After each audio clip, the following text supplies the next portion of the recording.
1961, en la Universidad de Yale, un famoso experimento llevó a personas normales a aplicar descargas eléctricas a un desconocido.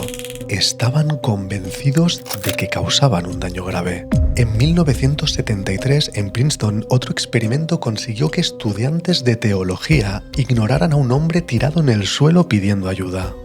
Creemos que nuestro carácter es la causa de por qué hacemos las cosas, pero muchas veces es solo un relato que nos contamos después. Cuando el contexto te empuja, tus valores no desaparecen, pero pueden volverse irrelevantes. ¿Cuánto de tu personalidad crees realmente que depende de ti? Y aún más importante, ¿cuánto crees que es posible cambiarla? En 1961, el politólogo Philip Converse analizó a miles de personas. Les preguntó sobre temas centrales como la política, los derechos sociales o el gobierno. La convicción con la que respondían demostraba hasta qué punto esas ideas definían su identidad. 2 años después, los investigadores volvieron a contactar con esas mismas personas. Repitieron las mismas preguntas y muchas respuestas no coincidían. Y además, no por poco.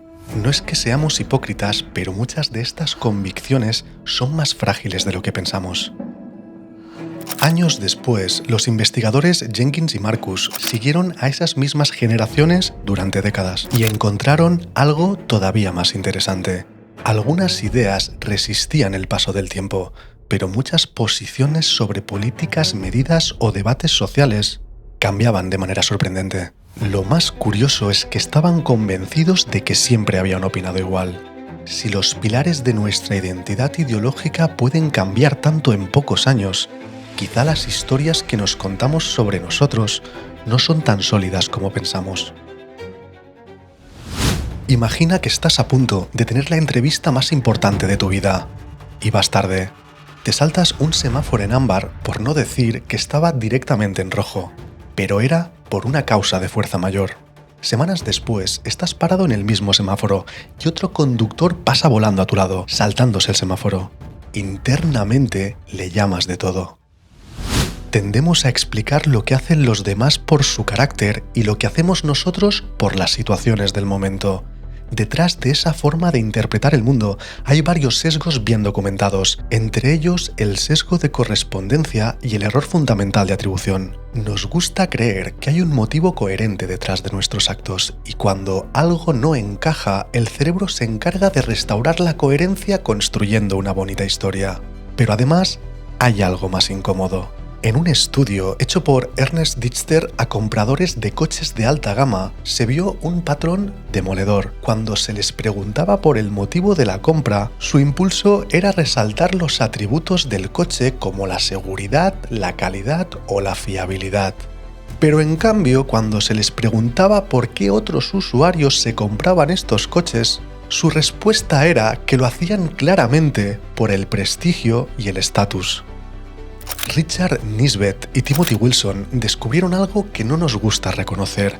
Nuestra capacidad de introspección es mucho más limitada de lo que creemos. El ser humano tiene un acceso muy limitado a las verdaderas causas del comportamiento. Cuando nos preguntan por qué hicimos algo, construimos una explicación coherente a posterior. Rellenamos huecos lo mejor que sabemos. El cerebro no percibe con claridad fuerzas invisibles como la presión social, el cansancio o los contextos. Percibe el resultado y luego fabrica una historia coherente con la imagen que tenemos de nosotros. Pero que nuestra percepción esté sesgada no significa que todos seamos iguales. Hay diferencias reales y estructurales entre nosotros. Pero a eso volveremos luego. Princeton, principio de los años 70. Un grupo de seminaristas recibe una instrucción sencilla. Deben desplazarse a otro edificio para dar una charla. Algunos darán la charla sobre oportunidades laborales y otros, en cambio, sobre la parábola del buen samaritano. La historia milenaria de un hombre bueno que se detuvo a ayudar a una persona cuando todos los demás la ignoraron. Antes de salir, a unos se les dice que van con tiempo, a otros que van justos y a un tercer grupo que llegan tarde. De camino al edificio hay una escena muy incómoda, un hombre encorvado sentado en el suelo y que apenas se mueve. Parece necesitar ayuda. Algunos se detienen, otros en cambio reducen el paso, dudan y siguen caminando. Lo más importante es que los que creen que llegan tarde casi nunca se paran. Y muchos de ellos estaban a punto de hablar públicamente sobre ayudar al prójimo. La variable que mejor predecía quién ayudaba y quién no, solo era una: la prisa. La religiosidad no lo explica, el tema de la charla tampoco. Los valores que uno dice tener importan menos de lo que pensamos. Y aquí no hay monstruos ni malas personas, basta con introducir urgencia o una meta que compita por el mismo espacio mental. Creemos que nuestros valores están siempre disponibles, como una brújula que nos señala el norte. Pero esa brújula necesita espacio para poderse mirar. Y si la mirada está fija en el reloj, el norte se puede volver borroso. El experimento no demuestra que los valores no existan, demuestra que no siempre están al mando. Y si esto ocurre en un contexto débil, sin presión ni castigo, ¿qué ocurre cuando el contexto nos empuja de verdad? Año 1961, Yale. Un participante ha respondido a un anuncio en el periódico. Cree que está colaborando en un estudio sobre memoria y aprendizaje. En el laboratorio hay una mesa, una silla y una máquina que administra descargas eléctricas. La intensidad puede aumentar entre 15 y 450 voltios. Al otro lado de la pared hay otro hombre. El procedimiento parece sencillo. Uno hará de profesor y el otro de alumno. El alumno deberá memorizar palabras y cada vez que falle, el profesor administrará una descarga eléctrica cada vez más potente. El sorteo está trucado. El verdadero participante siempre es el profesor. El alumno es un actor contratado. El participante puede leer en la máquina justo debajo de los voltios las etiquetas con la gravedad de cada descarga. Descarga leve, descarga fuerte y peligro, descarga severa. La sesión comienza. El alumno falla y el profesor aplica 15 voltios. El alumno sigue fallando. Se le aplican 30 voltios. Vuelve a fallar. 45 voltios. Pero a partir de cierto punto, el actor empieza a quejarse. Dice que le duele el pecho y pide que lo saquen del experimento. Cada vez que el participante duda, el investigador repite una frase preparada.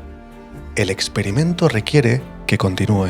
Si el participante se niega a seguir, le dicen: es absolutamente esencial que continúe. No hay amenazas, no hay gritos, solo una autoridad tranquila que asume la responsabilidad de los actos. Muchos participantes muestran tensión, manos temblorosas, preguntan que quién será el responsable si finalmente algo ocurre. Pero continúan. En el experimento original, el 65% llegó hasta el nivel máximo de 450 voltios, lo que creían que podía ser fatal. No todos obedecieron, algunos se detuvieron.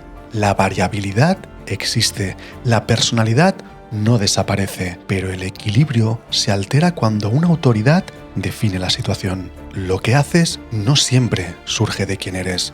Cuando alguien asume la responsabilidad por ti, tus límites pueden cambiar. El experimento de Milgram está lleno de sombras. Cruzó tantas líneas éticas que obligó a crear los comités de investigación que hoy existen. Y además su rigor hoy está muy cuestionado. Necesitó más de 20 intentos para conseguir ese famoso 65% de obediencia. Pero ninguna crítica o análisis ha conseguido desmontar su conclusión. La obediencia bajo autoridad es mucho más potente de lo que nos gusta pensar. 50 años después, en 2009, Jerry Burger replicó el experimento hasta lo éticamente permitido y obtuvo porcentajes incluso superiores. Confirmó que el contexto es una de las piezas clave. Hoy sabemos que la personalidad no se apaga bajo presión, se reparte. Rasgos que en un contexto serían dominantes pueden quedar en segundo plano cuando la autoridad cambia lo que se espera de nosotros. Aunque si todo se redujera a cómo procesamos el mundo o a una autoridad, el puzzle estaría resuelto. A veces ni siquiera hace falta una orden, basta con un nosotros. Imagina que entras en una sala con desconocidos y antes de que nadie hable, alguien divide el grupo al azar. Puede ser lanzando una moneda o por cualquier preferencia absurda. En cuestión de minutos, sin historia compartida y sin conflicto previo, aparece algo inesperado. Un favoritismo inmediato hacia los tuyos. No hace falta odio, basta con una etiqueta y preferimos al nosotros. Henry Teifel demostró en los años 70 lo que hoy conocemos como el paradigma del grupo mínimo. Lo más interesante no es ese primer gesto de favoritismo, es lo que ocurre cuando esa división se mantiene en el tiempo, cuando la etiqueta deja de ser un experimento pasajero y se convierte en parte de nuestra identidad. El grupo genera normas, genera una idea silenciosa de lo que significa ser uno de los nuestros. Y eso no cambia lo que hacemos, cambia lo que nos parece correcto. Lo que sentimos como algo íntimo y propio empieza a sincronizarse con el entorno.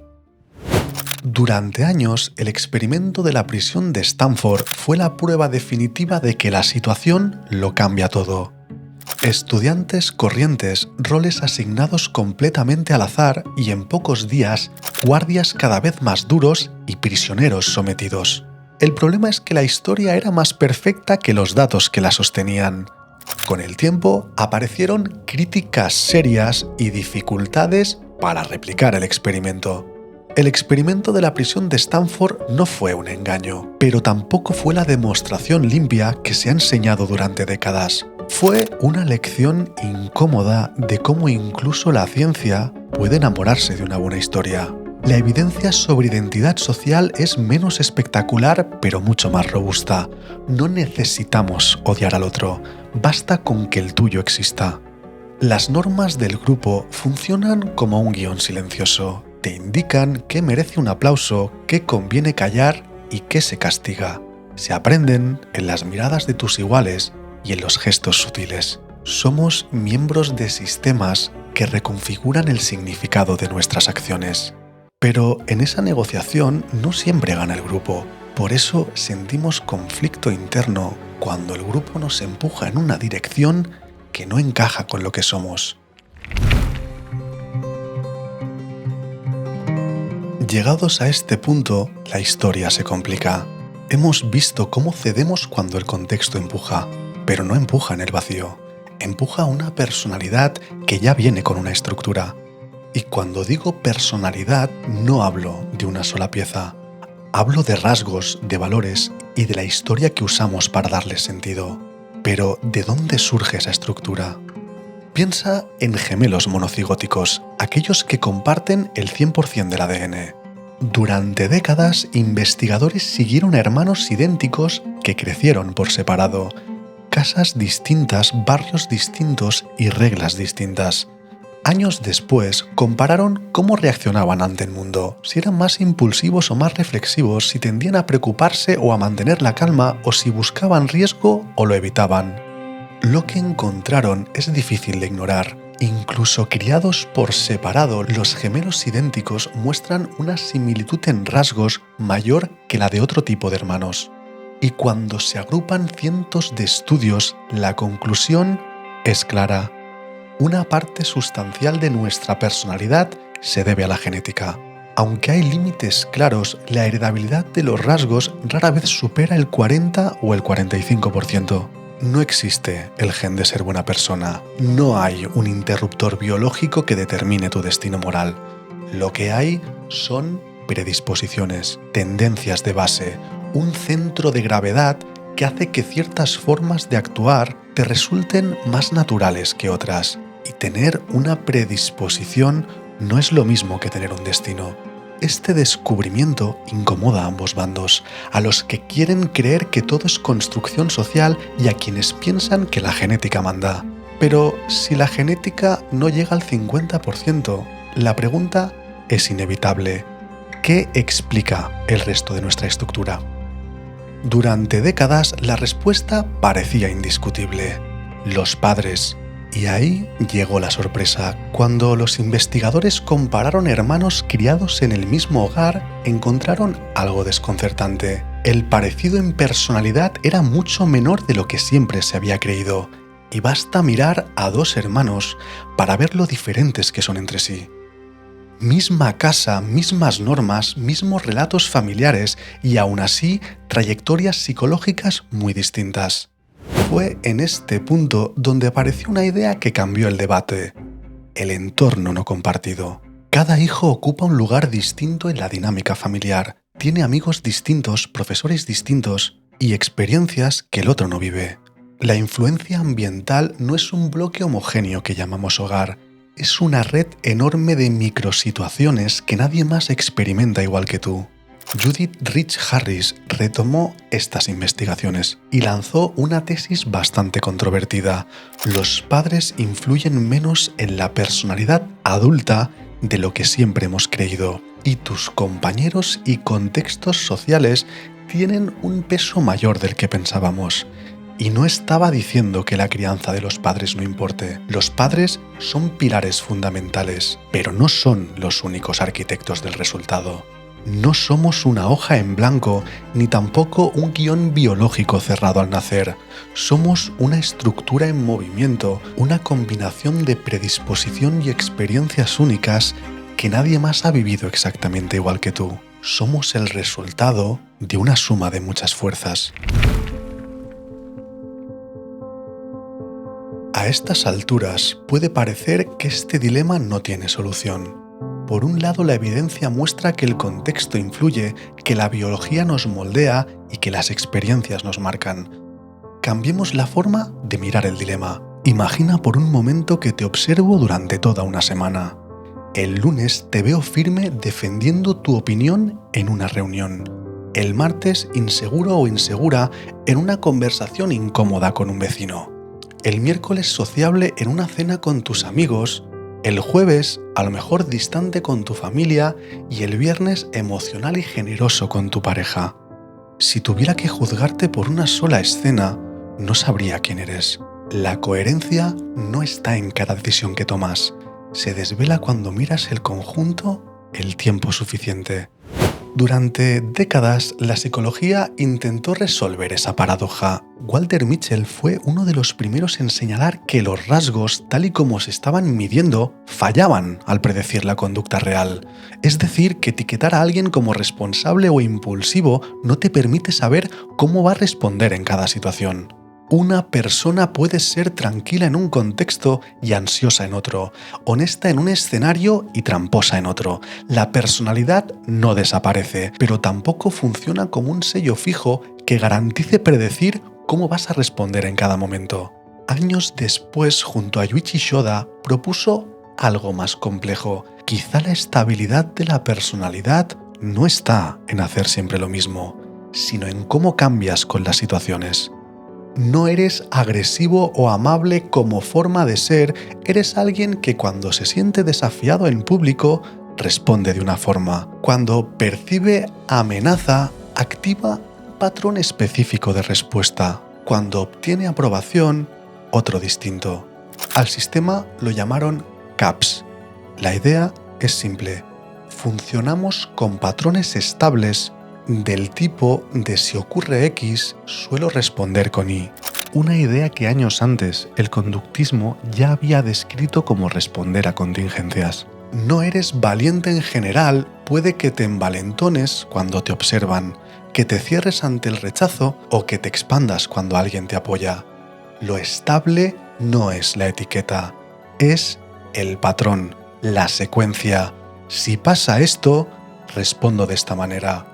Y eso cambia por completo la forma de entender quién eres. Otra línea de investigación empezó a desvelar algo que no nos gusta reconocer. No todas las situaciones sacan la misma versión de nosotros. Piensa en un tribunal, en un cuartel militar o en una empresa con una jerarquía rígida y competitiva. Las reglas están claras. Las consecuencias también. En esos contextos todos nos movemos dentro de rangos más estrechos. Ahora piensa en una primera cita con alguien que te gusta mucho. Mides cada palabra, ajustas cada gesto e intentas mostrar tu mejor versión. Ahora vayámonos al otro extremo. una conversación con amigos íntimos, un entorno donde nadie te juzga o una situación divertida donde no hay guión. Ahí las diferencias se vuelven mucho más grandes. Cada persona amplía mucho más el patrón. En los contextos fuertes, las diferencias no desaparecen, pero tienen menos espacio para florecer. A comienzos del año 2000, William Friedson decidió medir algo distinto: la personalidad en tiempo real, registros repetidos de cómo las personas actuaban día tras día a lo largo de semanas. Lo que encontró era mucho más complejo que cualquier etiqueta. Cada individuo variaba más de lo que sus rasgos sugerían, pero al mirar el conjunto aparecía algo estable, un centro de gravedad propio. La coherencia no está en cada escena, está en el patrón que dibuja la película completa. Y llegados a este punto, solo nos queda la pregunta más importante de todas. Durante todo este recorrido hemos bordeado la pregunta central. Si la personalidad es un patrón recurrente y el contexto y la genética pesan tanto, ¿realmente podemos cambiar? La respuesta no es motivacional, es más interesante. A comienzos de los años 2000, Brent Roberts y su equipo analizaron décadas de estudios longitudinales sobre rasgos de personalidad, miles de personas seguidas durante años. Lo primero que encontraron es que la personalidad gana estabilidad con la edad. Con el tiempo, el patrón se consolida. No se vuelve del todo rígido, pero sí que es más resistente al cambio. Esto podría sonar a destino, pero hay algo que desmonta cualquier lectura radical. Los rasgos cambian. Con los años, la mayoría de personas tienden a volverse más responsables y más estables emocionalmente. No por una revelación, sino por acumulación de experiencias y de responsabilidades. Lo más interesante llegó después. 17 años más tarde, un metaanálisis liderado por el propio Roberts examinó varias intervenciones diseñadas para modificar rasgos de personalidad.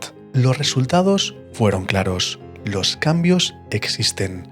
Y no hablamos de un cambio puntual, sino de cambios visibles en tu nivel habitual de ansiedad, de tu reactividad o de tu control emocional, entre otros. Podemos cambiar de forma consistente rasgos que creemos fijos, y no en años. En muchos casos hablamos de meses. Y esto no es ningún eslogan, son los datos que tenemos en este momento. Si parece imposible es porque durante mucho tiempo hemos simplificado demasiado lo que entendemos como terapia. Nos hemos imaginado una habitación, una silla, hablar para desahogarse, recibir un consejo y salir con una versión nueva de uno mismo. Esta parte existe y es necesaria, y en muchos casos es el punto de partida. Pero hablar por sí solo pocas veces consolida un cambio. Suele ser solo un primer paso. En las terapias con mayor respaldo científico, toda esa conversación tiene un objetivo muy concreto: identificar el patrón que te captura, qué situaciones lo provocan, qué conductas haces que lo mantienen y qué precio pagas cada vez que lo repites. Y después viene lo decisivo: diseñar una intervención. El trabajo real ocurre fuera de la consulta, en tu vida, en tu día a día, en cómo aplicas las herramientas aprendidas hasta que dejan de ser herramientas y se convierten en habilidades propias, en repetir una respuesta distinta las veces necesarias hasta que deja de ser forzada y empieza a ser parte de ti. Un buen terapeuta se parece mucho menos a un gurú y mucho más a un entrenador personal, no porque simplemente motive, sino porque prescribe exposición, hábitos, entrenamiento en habilidades y tareas que obligan al sistema a aprender nuevas formas de reaccionar. Igual que el cuerpo cambia con estímulo repetido, la conducta cambia con aprendizaje repetido. Por eso el cambio rara vez se siente épico, suele ser monótono, incómodo, repetitivo y muchas veces cansado, porque no nos gusta hacer lo que nos cuesta cuando lo más fácil sería volver a lo de siempre. No nos podemos reinventar cada mañana y aún así tampoco estamos condenados. La personalidad no es una cárcel. Basta con tener prisa para que nuestra compasión se apague. que una autoridad puede empujarnos hacia lo que juramos que nunca haríamos, que los grupos pueden cambiar lo que entendemos por correcto y que la genética inclina nuestro centro de gravedad. Hemos hablado de niveles distintos, sesgos cognitivos, presión social, estructura biológica y patrones de conducta. No son piezas del mismo plano, pero juntas nos permiten ver algo que por separado sería imposible de entender. Nuestra personalidad es tan compleja que no podemos reducirla a una etiqueta. Somos un patrón en movimiento, un sistema que responde a condiciones. Y esas condiciones, aunque no nos gusten, muchas veces las elegimos, las repetimos y las toleramos. El cambio no es un momento de revelación. Ocurre cuando sostienes una dirección incómoda el tiempo suficiente. Y al final, cuando miras hacia atrás, no aparece la persona que creías ser. Aparece la trayectoria que construiste, aunque a veces no fueras consciente de ello.